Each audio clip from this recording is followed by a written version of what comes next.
लोगोफोर दिनै दंफैयो आङो चिरां जिल्ला खैला मैला बाजारनि एसे खोलाहा थानाय जवाहरलाल नेहरू मिनि स्टेडियामावहाय दा बे फिल्डआवहाय बेबायदिनो 69 बोसोरारि बाइबेल जथुम्मा BCC आरो 49 बोसोरारि जथुम्मा BCYC प्रग्रामा गाजा गोमजा खुंजासिगोन दिनैनि मोनानिफ्राय।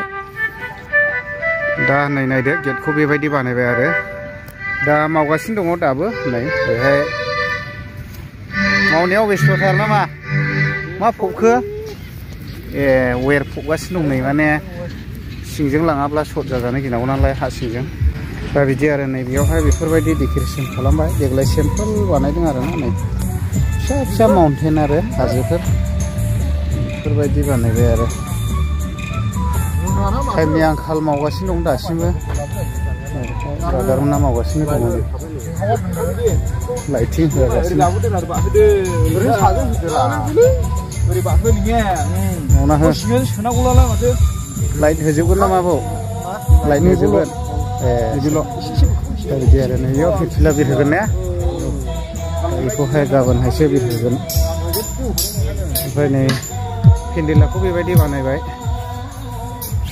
सा खोला ओमफ्राय आं सिङावहाय माबायदि बानायदों एसे देखायनि ओमफ्राय जिरायनायनि केपासिटिखौ नै बेबायदि बानायना होदों माने सियार गोजा आरो ने आदा सियार गोजाखा दा औ ओमफ्राय नै ओरैबो सियार गोजा माने हिन्जावफोरनि थाखाय आलदा हौवाफोरनि थाखाय आलदा बानायखादों बेबायदि आरो ओमफ्राय इन्सपिरेसन टिम जायफोरा माने मिउजिक एडजास्ट खालामगासिनो दं आरो ओइ गोजौआवहाय ओरैहाय माने मिक्सारफोरखौहाय फुरा चेक खालामजोबखाबाय आरो नै फुरा मिक्सारा स्ट्रेन्जारफ्रा गिदिर गिदिरल' दंखायनो गोगोम गोगोमनो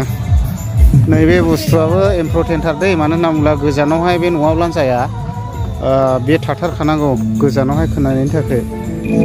ओरैहाय थाबाय इलेक्ट्रिक गिटार ओमफ्राय सिफुं दङ नै गंब्रै गंबासो दंखायो सिफुङा ने ओमफ्राय नै ओरैहाय दङ यामाहा ओमफ्राय ओरैहाय थाबाय रलेन्ड गंनै बाहायखागोन नामा गंसे मिउजिक गंसे कर्ड आरो दंबावो गंथाम जाबगोन नामा बोरैबाला नुबाय दा नै माने मिउजिकनि आंखाल आरोना खायसे माबा लायो ओमफ्राय मिउजिक बिराद गोबां नांगौ ओमफ्राय ओरैहाय नै माने खंग'आ गोजौआव थाबाय थ्रि खंग'आ ओमफ्राय नाल थाबाय फंबाया होगोन नामा दामाया थेखा होनायफ्राव डेन्जारखा दा है लिमिनलाय होलायल'खा नै अट'पिकआबो गंनैखा ने औ गंनै बाहायखागोन आरो माने थोखाया नालाय बिराद मिउजिकआ दा बेबायदि आरोखि नै गंनै बाहायखागोन होमब्ला बे मिउजिकआ गासैबो दामनांगौला मामुलि खोनागोन इयो ने है जिफोरखागोन रावनिबो गोसोआ ओरैनो थानाय नङा ने बाज्ल' खांजोबगोन ओरैनोब्लाबो माने लाइमोन जोहोलाव सिख्लाफोरनि फिलिंसआ आलादा जाखायो बिदियाव बेखौ दामजोबनांगौला रावनिबो गोसोआ ओरैनो थानाय नङा है मोसाग्लुंजोबगोन आरो दा बेबायदि आरो रेडि जाबाय नै मेन बेनाराथ' बेनो आरोना नै नायनानै लादो फैनो हागोन दिनैनिफ्राय स्टार्ट जाबाय जुमा डेन्जारलै नै बियो जुमा डेन्जारखा बेसेबां थावजेन्डनि इयो औ 22,000नि जुम मेव मेव मुमुल' गाबहोखानायसै आरोखि इयो इलेक्ट्रिक गिटारखौहाय बेसखौ खिथान जुम होना दाबागौलै बादाला ओमफ्राय एसे देखायस्रोलाबायनायसै आङो नै बेयो जादों जाहैबाय भलन्टियार्स माने कन्ट्रल रुम आरो बेबायदि दंजोबखायो नै ओमफ्राय आं एसे देखायलाबायबावनि नै ओरैहायथ' डेलिगेटफोरबो थागोन जाहैबाय नैबेजोंहाय डेलिगेटफ्रा सिगांहाय खोलाजों थादोंमोन ओमफ्राय देग्लायहाय जिथुनाखि मेन पेन्डेल बिनि साहाजों बानायबाय आरो जेखौ बास्केटबल गेलेग्राजों गोदानै होनाय जाबाय आरो देग्लायहाय माने बे गासिबो माने डेलिगेटफोर जायफोरा थाफैयो बिसोरनि थाखाय बादा बानायबाय आरो नै बेबायदि डेक'रेसन खालामदों सिम्पोलनो ओमफ्राय बोथोरा ओरैबायदि खुवा खुवा आरोना नै थाफैजेनबाय बाबुमोन मा गामिनि अ दे दा ओरैहाय डेलिगेटफ्रा थाफैजेनबाय आरोना नै ओमफ्राय डेलिगेटफोरखौ देखायनायनि एसे सिगां आं बैजोंहाय एसे माबा माबि नुदों आं एसे देखायबावनि मा बानायदों देग्लाय नुदोंना गोथां नैबे बादाया गासैबो भलन्टियार ग्रुप ओमफ्राय बेजों लोगोसे इन्सपिरेसन टिम माने थाग्रा आरो बेबायदिनो गावबागाव खथा दंखायो गर्ल्सफोरनि आलदा जेन्ट्सफोरनि आलदा बेबायदि आरो ओमफ्राय बेजों लोगोसे नैबेयावहाय माखासे गेस्ट हाउस जाहैबाय नैबे आलासिफोर थाग्रा गेस्ट हाउस जाहैबाय नैबेयाव ओमफ्राय नै ओरैहाय दङ माखासे मेडिकेल अफिस नैबे मेडिकेल अफिस जाहैबाय माने लोमजायोब्ला साजायोब्ला हठात नै बेयाव मोनगोन आरो मुलि ओमफ्राय BCC अफिस नै बेयावहाय दा नै बेयावहाय गोथार बिजाबफोर नांगौब्ला मोनगोन नै ओमफ्राय आदा देग्लायनि चिफ गेस्टआ बबेनिफ्राय लाबोनो हाखो बलमजरानि बलमजरा सानसेनि हाबाफारि लानानै सानथामनि आচ্ছা दिनैनिफ्राय जाबाय दानिसो खोनाखाबाय सानथामनि हाबाफारि लानानै जागोन बे प्रग्रामा ओमफ्राय नैबेयावहाय जायफोरनो गोथार बिजाब नांगौ गाबोननिफ्राय दा मोनानि दानिफ्राय मोनखासै ने दानि मोनखासै दा नै लांनो हागोन आरोखि बायनानै नै बेबायदि आरोखि ओमफ्राय ब्लेसिं प्लान माने बेयावहाय ब्लेसिं प्लान प्रेयार रिकुवेस्ट खालाम आচ্ছা माने सोरबाफोर जुदि प्रेयार रिकुवेस्ट खालामोब्ला बेयावहाय रायज्लायफैनो हागोन आरो ने एसे खोन्थाहरनो हागोन नामा बेनि सोमोन्दै जोंनि बङाइगाव सार्केलनि सिङाव थानाय मोनसे जोंहा प्रेयार सेन्टार दङ शिलं प्रेयार टावार बेवहाय जोंहा प्रेयार खालामनाय जायो दिनाव खनथाम दा नैबे ब्लेसिं प्लाना जाबाय बोसोरसेयावहाय जायफ्रा एडमिसन खालामनानै दोनो बिसोरनि थाखाय फुरा बोसोरसे प्रेयार खालामनाय जायो लोगोसे दिनाव खनथाम खालामो आरो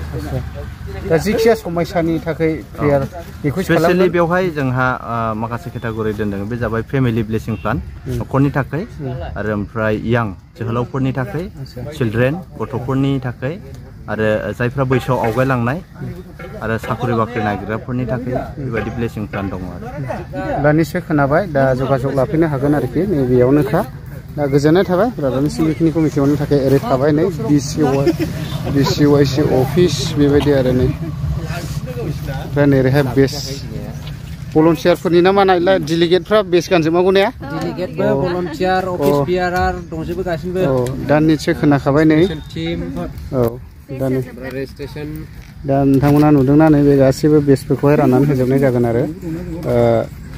दा मोनानिफ्रायनो बेखौहाय गानहोसिगोन जाहैबाय ने दे थेंक इउ दा बेबायदि आरोखि जवाहरलाल नेहरू मिनि स्टेडियामनि बे बास्केट बल गेलेग्रा माबा जाहैबाय ओमफ्राय ओरैहाय नै जोंना फंबायमोना सफैजेनबाय मा गामिनिफ्राय सेरफांगुरि आচ্ছা सेरफांगुरिनिफ्राय थाफैदों दा थाफैदों डेलिगेट हिसाबै साबेसेसो थाफैनाय जाखो गासै 20 जनसो जागोन दा थेंक इउ दा नै फुरा रेडि खालामजोबखाबाय आरोखि दा नै थफ्ला थफ्लि बयबो आरोखि दा नै बेबायदि आरो बे गासिबो मोनफा मोनफा गावबागाव गामि हिसाबै दंजोबो आरोना ओमफ्राय नै ओरैहाय सफैबावबाय गोबां जागोन दै हरै खोलाजोंबो दङ नै ओरैहाय बबेनिफ्राय फंबाय मा अन्थाइबारि आচ্ছা खैजोनसो थाफैखो देग्लाय